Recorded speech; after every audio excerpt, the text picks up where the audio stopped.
the podcast interview that shattered the internet. Taylor Swift's debut on New Heights with Travis and Jason Kelce captivated millions, leaving viewers hanging onto every word. But what transpired once the cameras were off? The subsequent conversation revealed an unexpected facet of their relationship. August 13th, 2025. The New Heights studio in Kansas City buzzed with an energy unlike anything the production crew had ever witnessed. Taylor Swift, in her very first podcast appearance, had just completed a 2-hour marathon interview with her boyfriend, Travis Kelce, and his brother, Jason. The official narrative was charming enough. She shared endearing details about their first date, announced her new album, The Life of a Showgirl, and delivered the relationship content fans had eagerly awaited for 2 years. However, as the red recording light dimmed and the cameras powered down, a palpable shift occurred within the studio.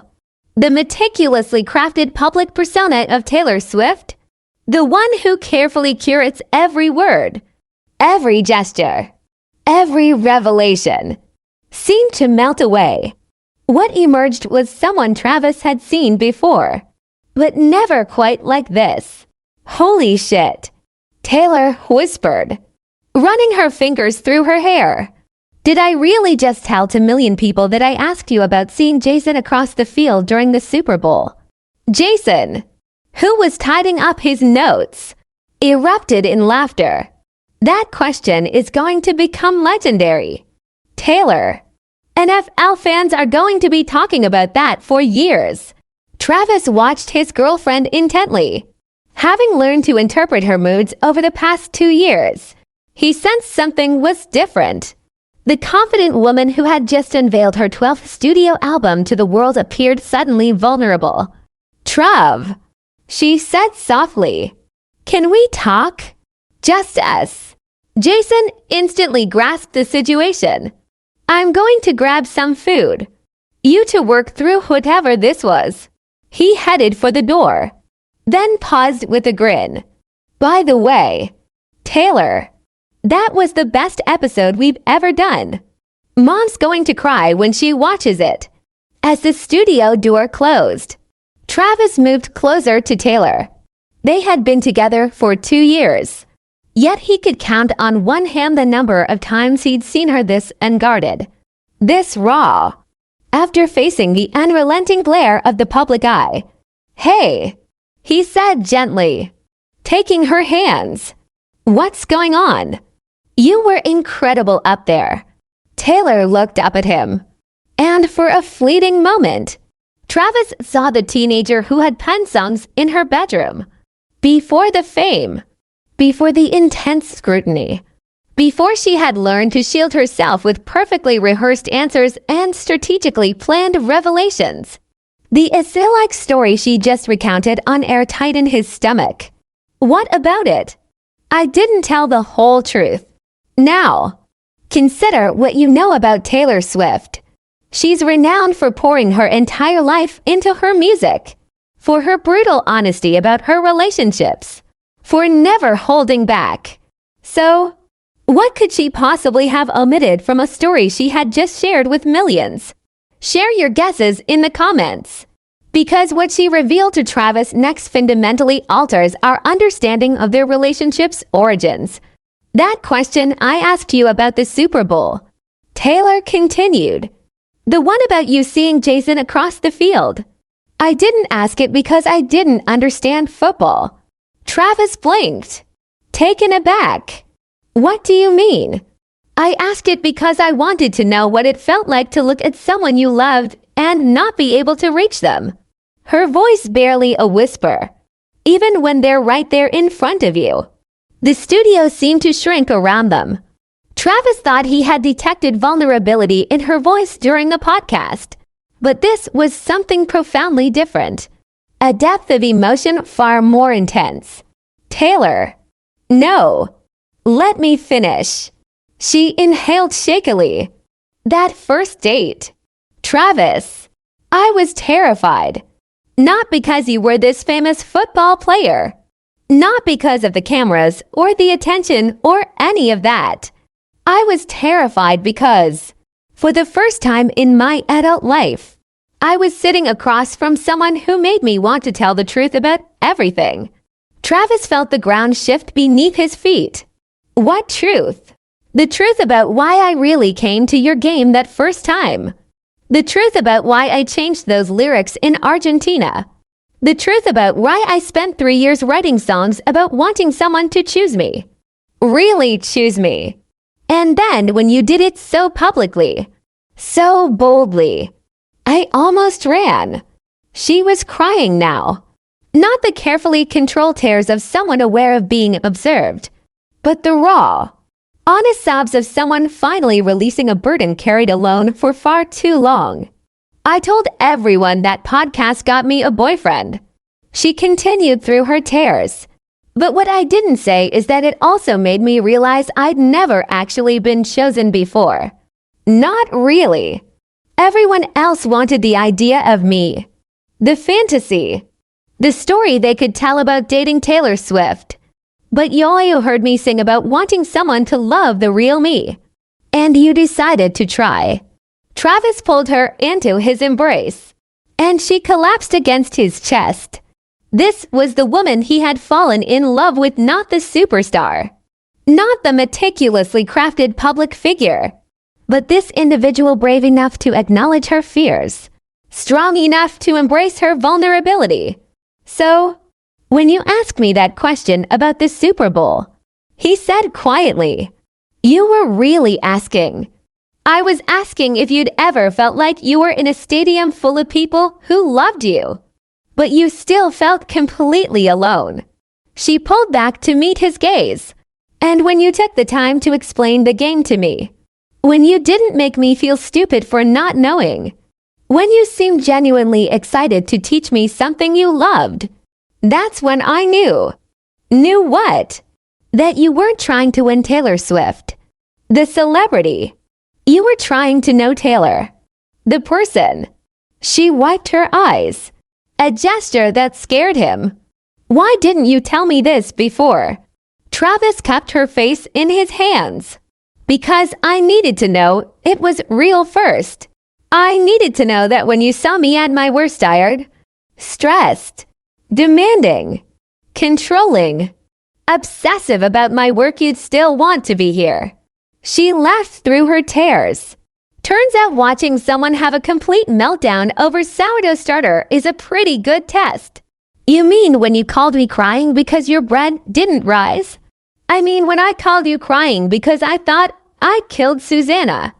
You named your sourdough starter. You know I name everything. She was laughing now, the tension finally breaking. The point is you talked me through feeding schedules for 45 minutes like it was the most important thing in the world. That's when I knew you were in this for real. Travis was silent for a moment, processing everything she had just shared. Taylor, can I tell you something now? She nodded. That first night after the podcast episode aired, after I'd basically announced to the world that I wanted to date you, I called my mom. I know you've told me about that call. No. I called her again at 3 o'clock in the morning because I was panicking. He sat heavily in one of the studio chairs. I told her I thought I made the biggest mistake of my life. Taylor's eyes widened in surprise. What? I was lying in bed thinking about you up there on that stage, commanding Edie. 0 people, being this force of nature. And I thought, what the hell am I doing? Why would someone like that ever want someone like me? Travis. And my mom. Bless her heart. She listened to me spiral for about 20 minutes. And then she said something I'll never forget. He looked up at Taylor. She said, "Baby, if that girl is half as smart as she seems, she's not looking for someone to worship her. She's looking for someone brave enough to see her as human." The studio was utterly silent except for the hum of the equipment powering down. So when you asked me that question about the Super Bowl, Travis continued. I thought you were testing me. Seeing if I'd make you feel dumb or if I'd be patient enough to explain something I love to someone who wanted to understand it. And now I know you were doing something much braver. You were asking me to see you. Really see you. He stood and took her hands again. And for the record, I've been seeing you this whole time. The you that practices acceptance speeches in the shower. The you that cries during dog adoption commercials. The you that insists on making Halloween costumes from scratch even though you could buy anything you wanted. Taylor stared at him as if seeing him for the first time. The you that was scared to trust this thing between us because it felt too good to be real. He finished. I see all of you, Taylor, and I choose all of you every single day. What happened next? Travis would later recount to Jason that it was the most authentic moment of his life. Taylor Swift, the woman who had transformed vulnerability into an art form, who had built a career on revealing her heart to the world, looked at him with an expression he had never witnessed before. I love you, she said. Not the way I've loved anyone before.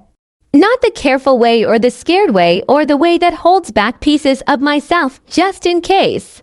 I love you the way I write songs. Completely. Messily. With everything I have. I love you too. Travis, he replied. The way I play football in. No holding back. Like everything depends on this one moment. They held each other in that empty studio, surrounded by the equipment that had just broadcast their carefully edited love story to millions, finally sharing the unedited version with each other. But here's the detail that will send chills down your spine. As they were departing the studio that night, Taylor paused at the door and turned back to regard the room where they had just recorded what would become the most watched podcast episode in history. You know what's funny? She said to Travis. What? I spent 2 hours in there telling the world our story. But the real story, the one that matters, that's what we just told each other. Travis smiled and put his arm around her. So, what happens now? Taylor Swift, the woman who built her career on turning her life into songs, grinned up at the man who taught her that some moments were too perfect to share with anyone else.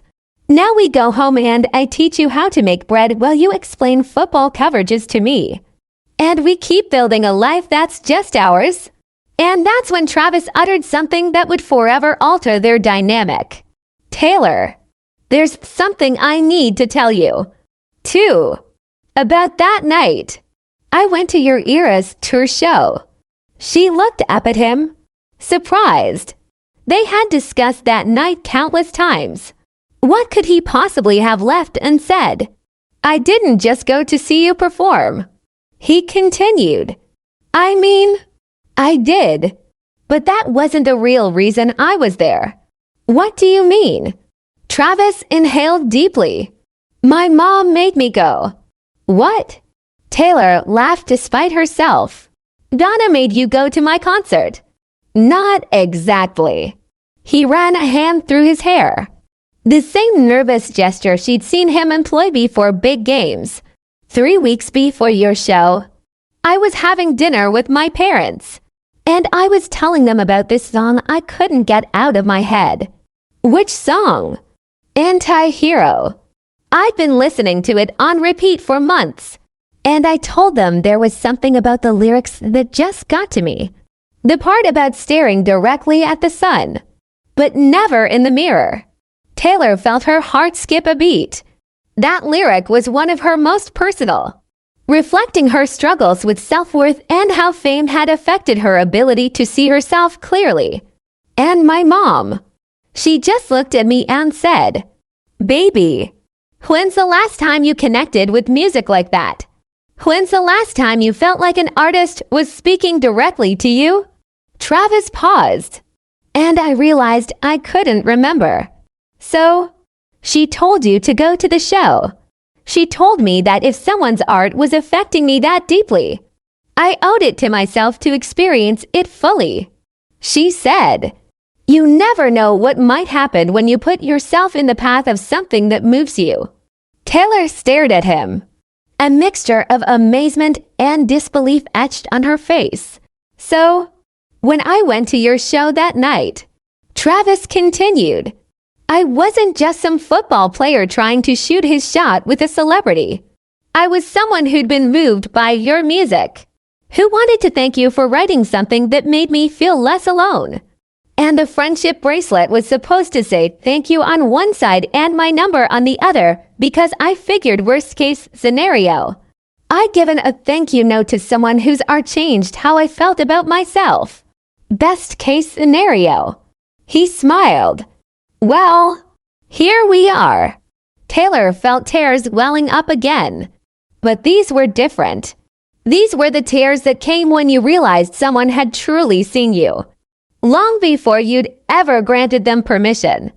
"You never told me that story," she said softly, "because I wanted you to fall for Travis the person, not Travis the fan.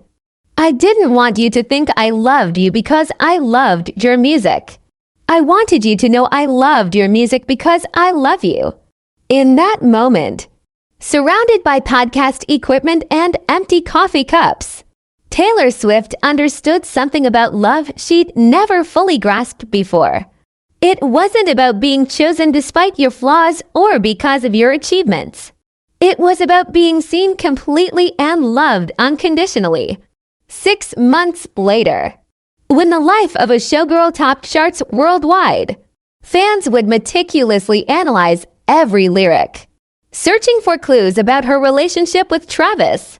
They would find plenty songs about learning to trust, about finding someone who chooses you daily, about a love that feels both secure and exhilarating. They would never know that the true love story wasn't the public courtship, the football games, or even the podcast interview that broke the internet. The real love story was to people discovering they had been falling in love with each other's souls long before they ever exchanged a single word. And honestly, that's precisely how Taylor Swift and Travis Kelce prefer it.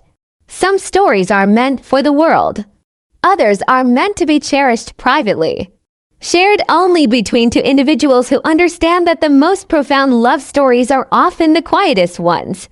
What are your thoughts on this incredible untold story? Do you believe that deeper layers always exist in celebrity relationships? Layers that remain unseen by the public? And here's something I'm genuinely curious about. What other behind-the-scenes moments do you think Travis and Taylor have shared that the public will never know? Share your theories in the comments below, because sometimes the most beautiful narratives unfold when no one else is watching. If this story resonated with you, please like this video and subscribe for more untold stories about your favorite celebrities, because sometimes the truth is even more captivating than the fairy tale we see on social media.